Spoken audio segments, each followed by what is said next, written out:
மக்கள் அனைவருக்கும் வணக்கம். மக்களே, இது வந்து ஊட்டி தேயிலை தோட்டங்கள். பாருங்கள், எவ்வளோ ஒரு அழகாக இருக்குது, எவ்வளோ பசுமையாக இருக்குது. பார்க்குறதுக்கே ரொம்ப ரம்மியமாக இருக்கும்.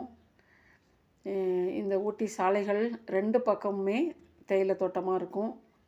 இங்கே பாருங்கள், இங்கேருந்து பார்க்குறது வந்து அந்த கீழே லெவல் தெரியும். அதாவது மேட்டுப்பாளையம் அந்த ஏரியா போகிற வழியில் அப்படியே தெரியும்.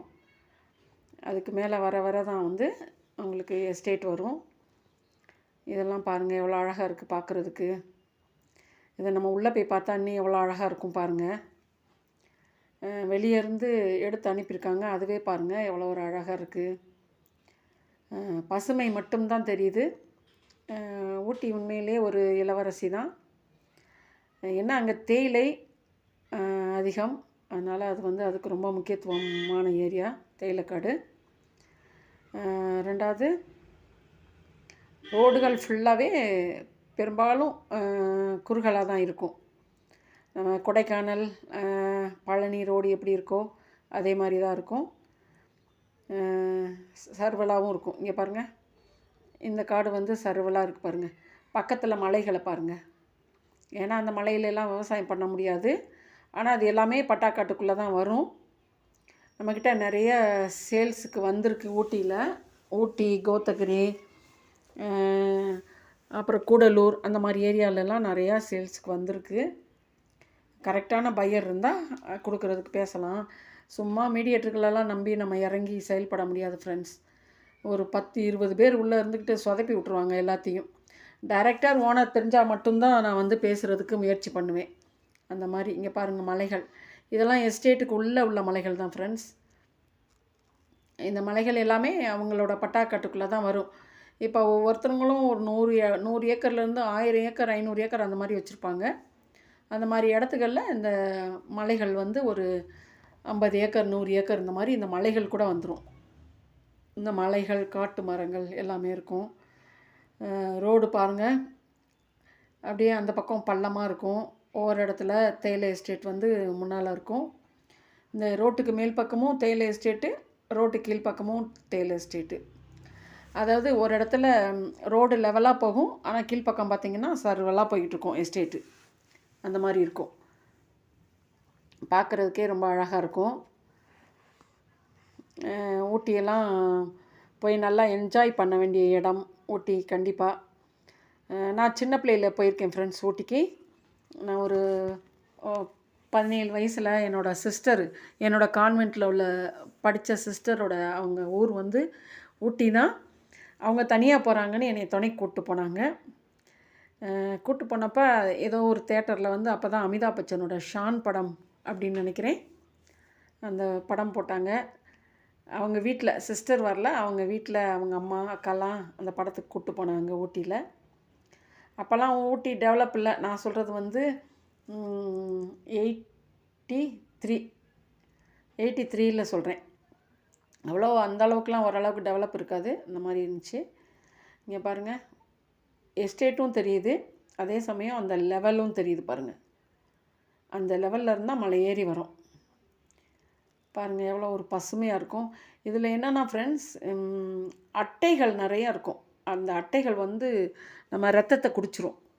இப்போ உள்ள மக்கள்லாம் என்ன பண்ணுறாங்க, தேயிலை காட்டிலன்னா அதுக்கு ஒரு மருந்து கொடுக்குறாங்களாம், அல்லது புகையிலை அந்த மாதிரி புயல பொடி அந்த மாதிரி ஏதோ ஒரு மருந்து இதுக்குன்னே வந்து தயார் பண்ணியிருக்காங்களாம். இப்போது கைகாலில் தேய்ச்சிக்கிறாங்களாம். தேய்ச்சிட்டு அந்த தேயிலை தோட்டத்தில் போய் தேயிலை எடுக்கிறாங்களாம். ஏன்னா இல்லாட்டி நம்ம ரத்தத்தை ஃபுல்லாக குடிச்சிடும் ஃப்ரெண்ட்ஸ். ஒரு தடவை என்னை கடிச்சிருச்சு. இப்போது எங்கள் வீட்டுக்கு கீழேயே காட்டு மாடுகள் இருக்கிறனால ஏதோ கீழே தோட்டத்துக்கு போனப்போ ஏறிடுச்சு. கால்லாம் ரத்தம், ஸ்டெப்பாக ரத்தம். என்னென்னா ஏறி பார்த்தா செருப்பெல்லாம் ரத்தம். ஒவ்வொரு ஸ்டெப்பும் புது வீடுன்றனா படிக்கட்டு ஃபுல்லாக அப்படியே ரத்தமாக தெரியுது. என்னடான்னு பார்த்தா ஒரு அட்டை அந்த கால் இடுக்குள்ளே பெருவிரலுக்கும் பக்கத்து விரலுக்கும் இடையில அந்த அட்டை ஒட்டி இருக்குது. குட்டி அட்டை தான், ஆனால் அவ்வளோ ரத்தம் கீழே விழுந்துருந்துச்சு. அப்புறம் உப்பை எடுத்து போட்டேன், அதுவாக கீழே விழுந்துருச்சு, நசுக்கி கொண்டேன். ஆனால் அது அவ்வளோ சீக்கிரம் கொல்ல முடியாது ஃப்ரெண்ட்ஸ். அந்த அட்டையை ரொம்ப வலுவலுன்னு இருக்கும். இப்போல்லாம் வந்து அதுக்கு மருந்து கொடுத்துட்றாங்களா, அதனால் மக்கள் வந்து நம்பி போய் தேயிலை எடுக்க போயிடுறாங்க. அந்த தைலக்காட்டில் வேலை செய்கிற மக்கள் என்னன்னாலும் அவங்களுக்கு அதுதான் ஃப்ரெண்ட்ஸ் வேலை, அதை விட்டுட்டு வரமாட்டாங்க. ஒரே ஒரு நாள் வந்து என்னோடய உறவுகள் எல்லாருமே வந்து மூணாறில் தேயிலை எஸ்டேட்டில் தான் இருக்காங்க.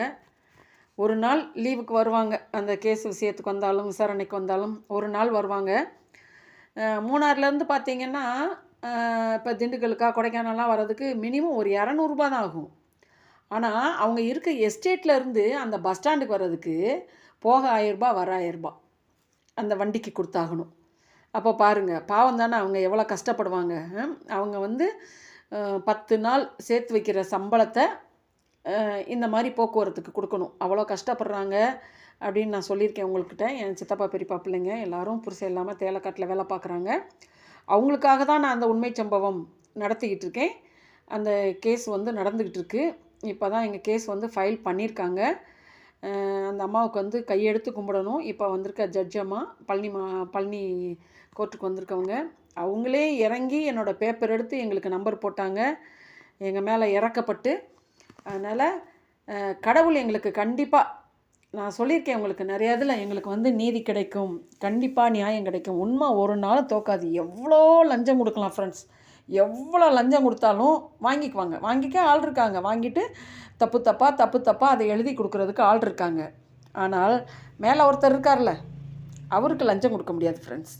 அவர் என்றைக்குனாலும் உண்மையை வெளி கொண்டாந்துருவார். சரிங்களா? இப்போயே 90% உண்மைகள் வெளி வந்துருச்சு. சரியா? இப்போ நாங்கள் கேட்குறது என்ன அப்படின்னா, எங்கள் சித்தப்பா பெரியப்பாலாம் எழுதி கொடுத்துருப்பாங்கள்ல, அந்த டாக்குமெண்ட்ஸ் ரெக்கார்டு எங்கன்னு கேட்குறோம். சரிங்களா?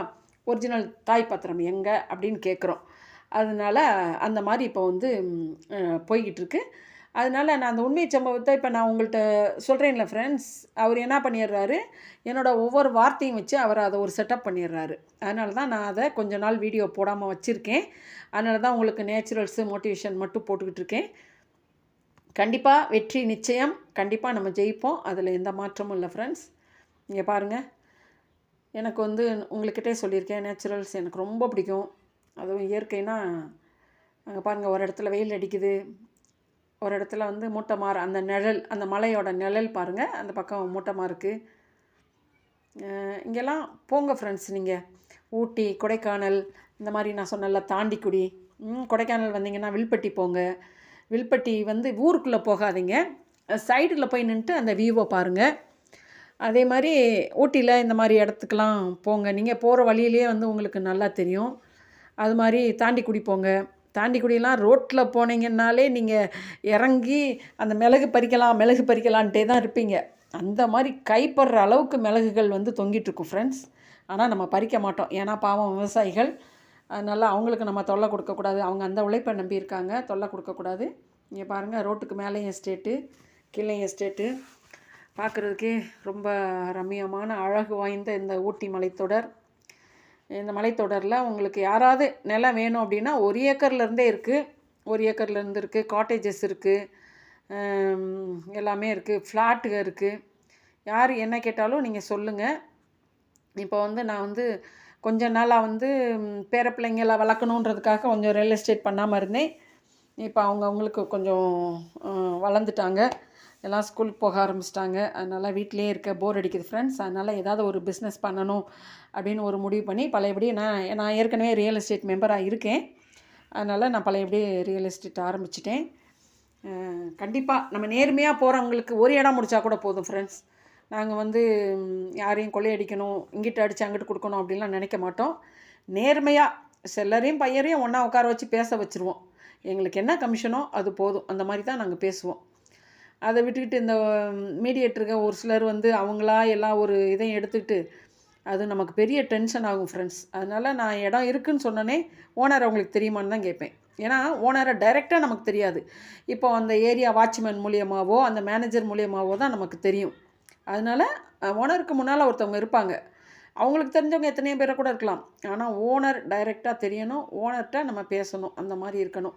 அந்த மாதிரி ஃபீல்டு இருந்தால் மட்டும்தான் ஃப்ரெண்ட்ஸ் நான் உள்ளே இறங்கி செயல்படுவேன். ஓனர் டு ஓனர் நான் பேச விட்டுருவேன்.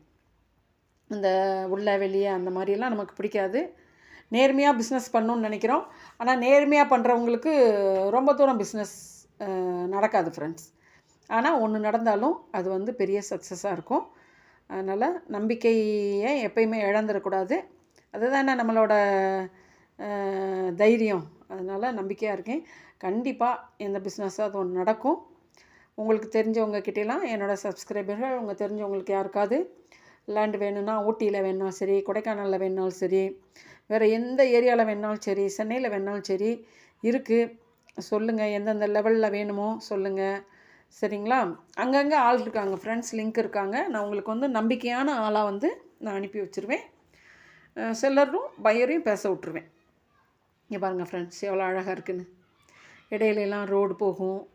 இந்த ரோட்லலாம் போயிட்டு வந்திருக்கேன் ஃப்ரெண்ட்ஸ். ரொம்ப அப்போல்லாம் வெறும் ஒத்தையடி பாதையாக தான் இருக்கும். இப்போ வந்து எல்லா எஸ்டேட்டுக்குள்ளேயும் ரோடு வண்டி போய் திரும்ப அந்த பங்களாவுக்குள்ளே போகும். அப்போல்லாம் வந்து அந்த மாதிரி இல்லை. பங்களாவை முன்னாலேயே வச்சுருப்பாங்க. சுற்றிலும் நடந்து தான் போகணும். இந்த டிராக்டர் போகிற மாதிரி கல் ரோடு பாவியிருப்பாங்க. இப்போ அப்படி இல்லை ஃப்ரெண்ட்ஸ். எல்லா பக்கமும் வந்து ரோடாயிடுச்சு. எல்லா வண்டியும் எல்லா இடத்துக்கும் போகும். அந்த மாதிரி ஆயிடுச்சு. முக்கியமான இடத்துக்கு ரொம்ப ஹில்ஸாக இருந்து தேயிலை எஸ்டேட்டுக்கு பாருங்கள், அங்கே மட்டும்தான் வந்து டிராக்டரு, 4 வீல் ஜீப் அந்த மாதிரி யூஸ் பண்ணுறாங்க. என்னோடய உறவுகள் எல்லாருமே ஆம்பளைங்க ஃபுல்லாக அங்கே டிரைவராக இருப்பாங்க, இல்லைன்னா அங்கே ஃபேக்ட்ரியில் ஒர்க் பண்ணுவாங்க. அக்கா தங்கச்சிங்க எல்லாருமே வந்து தேயிலை எடுக்க தான் செய்கிறாங்க, தேயிலை எடுக்க தான் போவாங்க. அவங்களுக்கு வந்து ஷிஃப்ட்டு வாரியாக இருக்கும்.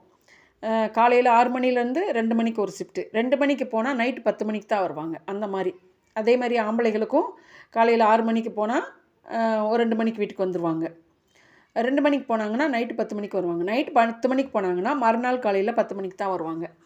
அந்த மாதிரி ஷிஃப்ட் பிரகாரம் போடுவாங்க. ஓவர் டைம் போட்டாங்க. இப்போ கொஞ்சம் ஓவர் டைம்லாம் குறைச்சிட்டாங்க. எஸ்டேட்டுக்கு கொஞ்சம் நஷ்டமாக ஓடுது அப்படின்னு சொல்லிட்டு, அதனால் ஓவர் டைம்லாம் குறைச்சிட்டாங்க.